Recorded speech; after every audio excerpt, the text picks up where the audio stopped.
Le S. S, ça fait comme ça. Tu veux tracer avant?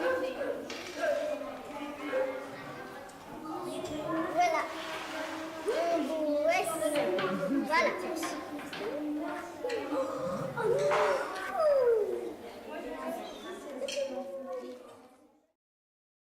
La pédagogie Montessori, enfin je devrais plutôt dire la philosophie Montessori, c'est considérer l'enfant comme un individu qui agit pour lui-même.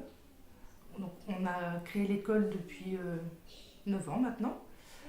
On met en place tous les jours une ambiance, donc c'est-à-dire une aire de travail pour les enfants, avec le matériel de Maria Montessori, donc, qui est établi sur des étagères à disposition des enfants. Nous avons une aire de langage, une aire de mathématiques, une aire de botanique, une aire de zoologie, une aire de vie sensorielle. C'est la première femme qui a créé du matériel vraiment adapté aux plus jeunes, des petites tables, des petites chaises, des choses à leur hauteur. Donc elle, dans ses principes, c'était plutôt de suivre le rythme de l'enfant. Chaque enfant était un individu à part entière et qu'il était important que chacun puisse aller à son rythme en fonction de ses besoins, de ses capacités, de ses envies. L'enfant agit par lui-même pour apprendre, parce qu'il est motivé par une curiosité. Et ça, cette curiosité, il faut la nourrir tous les jours, au moment où il en a besoin, au moment où il demande. C'est ce que Maria Montessori appelle des périodes sensibles.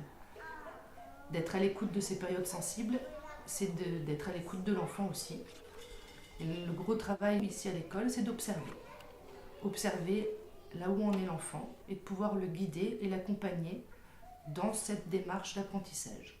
On dispose aussi d'un grand jardin à l'extérieur où les enfants peuvent aller à leur guise. On propose des ateliers de jardinage aussi, voilà, du sport, des choses en lien avec la nature. La mixité des âges est très importante aussi parce que les plus jeunes sont forcément intéressés par ce que font les plus grands et les plus grands aussi accompagnent les plus jeunes dans leur apprentissage au quotidien. Nous avons souhaité mettre nos enfants au papillon pour développer leur autonomie. Ici, ils apprennent à se débrouiller seuls et avec beaucoup d'envie. Ils partagent les repas. Il y a également des responsabilités.